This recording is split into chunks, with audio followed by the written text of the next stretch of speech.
Hey guys, Jason here. I'll put a link to this video down below. This is a guy's video that I found, but it's really informative. I usually don't do this, but I think you guys will like this video. I liked it.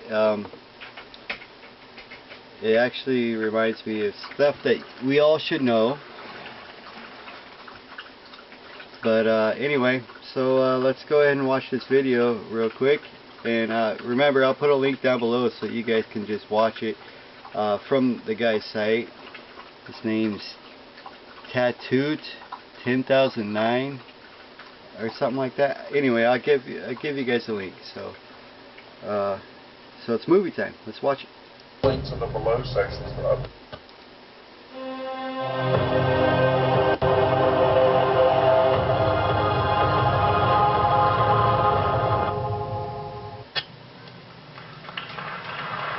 Imagine, here was a young girl who was just becoming aware of our democracy.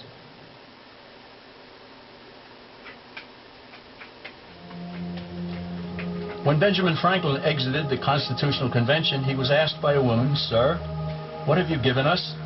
His immediate response was, "A republic, ma'am, if you can keep it." Yet most Americans today have been persuaded that our nation's governmental system is a democracy and not a republic.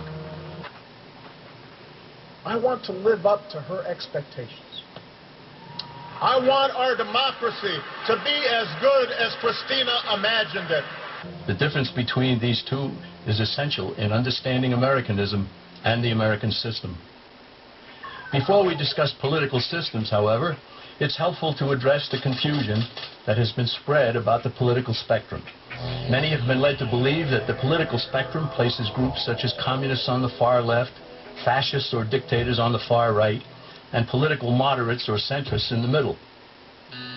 However, a more accurate political spectrum will show government having zero power on the far right to having 100% power on the far left. At the extreme right, there is no government. The extreme left features total government under such labels as communism, socialism, Nazism, fascism, princes, potentates, dictators, kings, any form of total government. Those who claim that Nazis and fascists are right-wing never define their terms. This amounts to spreading confusion. Toward the middle of the political spectrum can be found the type of government limited to its proper role of protecting the rights of the people. That's where the Constitution of the United States is. Those who advocate such a form of government are really constitutional moderates. So let's analyze the basic forms of government. They are monarchy or dictatorship ruled by one, oligarchy ruled by a few, democracy ruled by a majority, republic ruled by law, and anarchy, which is ruled by no one. In discussing these five, we'll see that they can be narrowed down to even fewer. Looking first at monarchy or dictatorship, this form of government doesn't really exist in the practical sense. It's always a group that puts one of its members up front. A king has his council of nobles or earls, and every dictator has his bureaucrats or commissars, the men behind the scenes. This isn't ruled by one, even though one person may be the visible leader. It's ruled by a group. So let's eliminate monarchy, dictatorship, because it never truly exists. Oligarchy, which is ruled by a group, is the most common form of government in all history. And it is the most common form of government today. Most of the nations of the world are ruled by a powerful few, and therefore oligarchy remains. At the other end, we find anarchy, which means without government. Some people have looked over history and found that many of its worst crimes were committed by governments. So they decided that having no government might be a good idea. But this is a mistake, because as the ancient Greeks stated, without law there can be no freedom. Our founding fathers agreed and held that some amount of government is a necessary force in any civilized, orderly society. In a state of anarchy, however, everyone has to guard life, liberty, and property, and the lives of family members. Everyone must be armed, and movement is severely restricted because one's property has to be protected at all times. Civilized people have always hired someone to do the guarding, a sheriff, a police force, or some branch of government. Once law enforcement was in place, the people were freer. They could leave their property, work in the fields, and so on. In short, the proper amount of government makes everyone freer. There are some who advocate anarchy, however, not because they want no government, but because they don't like what they have. They use anarchy as a tool for revolutionary change. The condition of anarchy is very much like a vacuum where something rushes in to fill it. These calculating anarchists work to break down the existing government with rioting, killing, looting, and terrorism. Tragically, the people living in such chaos often go to those best able to put an end to it and beg them to take over and restore order. And who is best able to put an end to the chaos? The very people who started it. The anarchists who created the problem then create a government run by them, an oligarchy, where they have total power.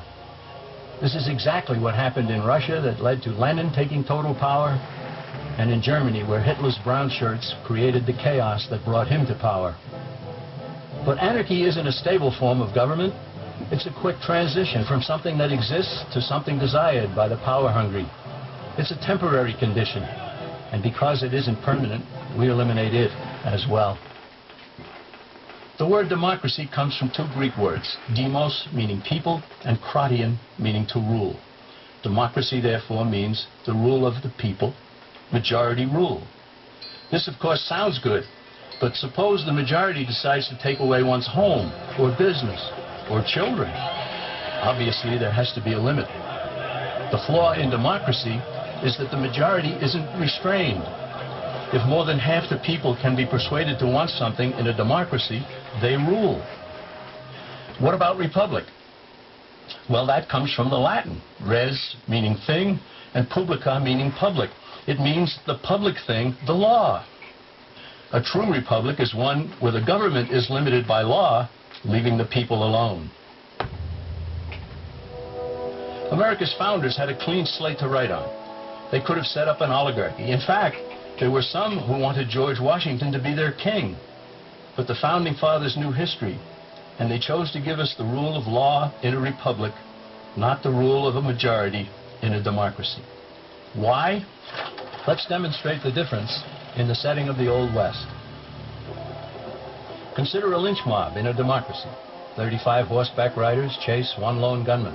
They catch him, and they vote 35 to 1 to hang him. Democracy has triumphed, and there's one less gunman to contend with. Now consider the same scenario in a republic. The 35 horseback riders catch the gunman and vote 35 to 1 to hang him, but the sheriff arrives, and he says, "You can't kill him. He's got his right to a fair trial." So they take the gunman back to town. A jury of his peers is selected, and they hear the evidence and the defense, and they decide if he shall hang. Does the jury even decide by majority rule? No, it has to be unanimous, or he goes free. The rights of the gunman aren't subject to majority rule, but to the law. This is the essence of a republic. Many Americans would be surprised to learn that the word democracy does not appear in the Declaration of Independence or the U.S. Constitution. Nor does it appear in any of the constitutions of the 50 states. The founders did everything they could to keep us from having a democracy. James Madison, rightly known as the father of the Constitution, wrote in essay number 10 of the Federalist Papers, "Democracies have ever been spectacles of turbulence and contention, have ever been found incompatible with personal security or the rights of property, and have in general been as short in their lives as they have been violent in their deaths."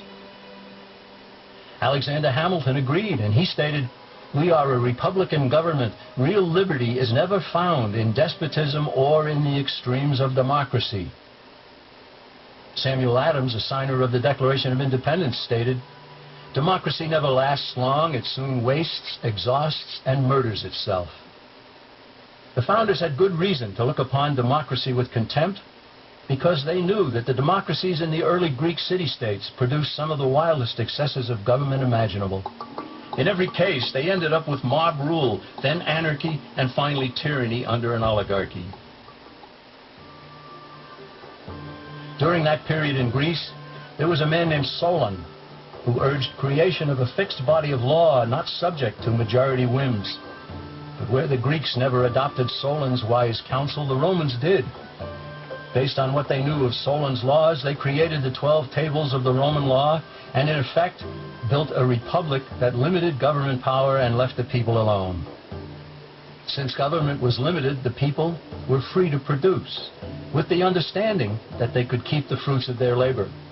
In time, Rome became wealthy and the envy of the world.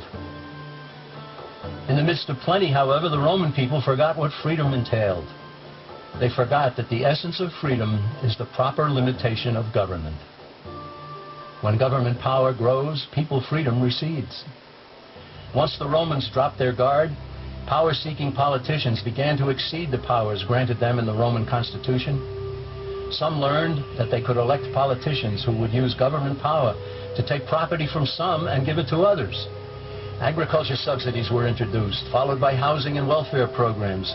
Inevitably, taxes rose and controls over the private sector were imposed. Soon, a number of Rome's producers could no longer make ends meet, and they went on the dole. Productivity declined, shortages developed, and mobs began roaming the streets demanding bread and circuses from the government. Many were induced to trade freedom for security. Eventually, the whole system came crashing down. They went from a republic to a democracy and ended up with an oligarchy under a progression of the Caesars.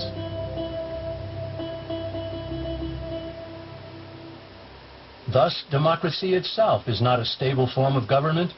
Instead, it is the gradual transition from limited government to the unlimited rule of an oligarchy. Knowing this, we as Americans are ultimately left with only two choices. I want to live up to her expectations. I want our democracy to be as good as Christina imagined it. We can keep our republic, as Franklin put it, or we will inevitably end up with an oligarchy, a tyranny of the elite.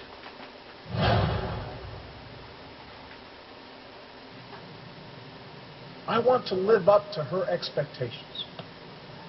I want our democracy to be as good as Christina imagined it. I want to live up to her expectations. I want our democracy to be as good as Christina imagined it.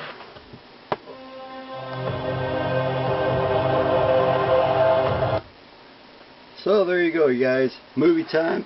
And, yep. Pretty insightful, huh?